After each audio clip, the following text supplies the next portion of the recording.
Assalamualaikum warahmatullahi wabarakatuh. Perkenalkan, nama saya Sema Misra Soleha dari kelas M91 dengan NIM 2004075000006. Pada kali ini saya akan menjelaskan mengenai materi dari mata kuliah pengembangan konsep bahasa Indonesia di SD dari pertemuan 1 hingga pertemuan 15. Berikut penjelasannya. Oke, yang pertama saya akan menjelaskan materi dari pertemuan 1 hingga 6, di mana pada pertemuan tersebut membahas terkait keterampilan berbahasa. Keterampilan berbahasa terdiri dari 4. Yang pertama, keterampilan menyimak, berbicara, membaca, dan menulis. Yang paling pertama yaitu keterampilan menyimak.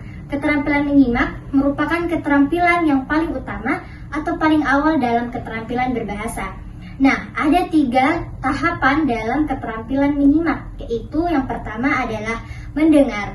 Mendengar yaitu menangkap bunyi, suara yang dimana tidak ada unsur kesengajaan di dalamnya. Kemudian yang kedua yaitu mendengarkan. Mendengarkan merupakan menangkap bunyi suara yang dimana ada unsur kesengajaan tetapi tidak menghiraukan bunyi suara tersebut. Dan yang terakhir yaitu menyimak.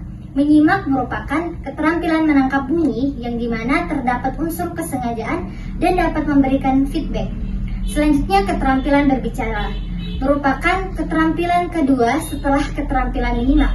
Berbicara merupakan salah satu kemampuan berkomunikasi secara lisan yang dapat disertai dengan gerak-gerak tubuh.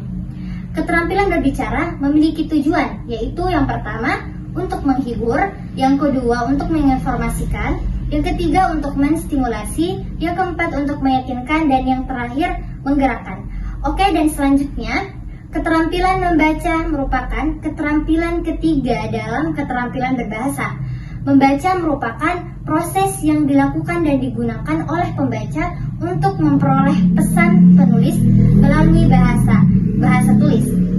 Ada 2 jenis keterampilan membaca yang dimana terdiri dari membaca literal. Membaca literal yaitu menangkap isi bacaan sesuai apa yang ditulis. Kemudian membaca pemahaman. Membaca pemahaman yaitu memahami secara kritis sebuah tulisan.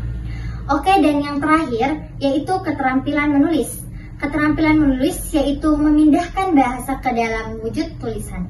Keterampilan menulis pun memiliki tujuan, yaitu yang pertama menginformasikan, yang kedua membujuk, yang ketiga menghibur, dan yang keempat mendidik. Oke, materi selanjutnya yaitu materi dari pertemuan 7 hingga 11. Pada pertemuan ini membahas mengenai sastra anak.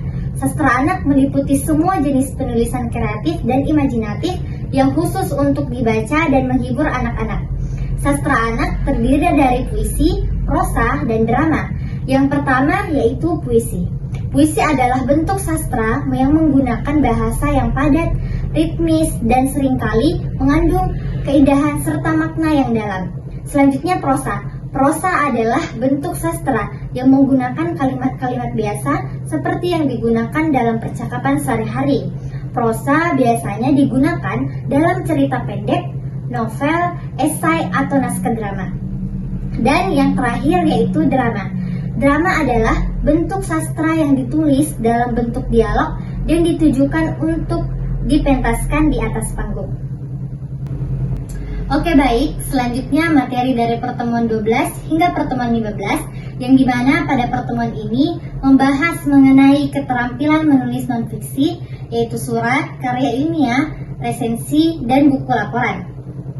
Menulis non-fiksi adalah proses menghasilkan teks atau karya tulis yang didasarkan pada fakta, informasi, dan realitanya yang terjadi dalam kehidupan nyata. Keterampilan menulis non-fiksi terdiri dari pertama yaitu surat. Surat merupakan bentuk komunikasi tertulis yang digunakan untuk mengirim pesan dari satu pihak ke pihak lainnya. Kemudian karya ilmiah.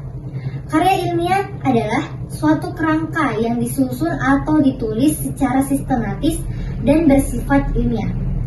Selanjutnya resensi. Resensi adalah ringkasan atau ulasan singkat tentang suatu karya seperti buku, film, atau acara. Dan yang terakhir yaitu buku laporan. Buku laporan adalah sebuah dokumen tertulis yang berisi ringkasan, catatan, atau evaluasi mengenai kegiatan, peristiwa, penelitian, atau proyek. Oke, baik, mungkin itu yang dapat saya sampaikan. Semoga di video-video selanjutnya saya bisa menjadi pribadi yang lebih baik lagi. Saya Simi Misra Soleha, pamit. Wassalamualaikum warahmatullahi wabarakatuh.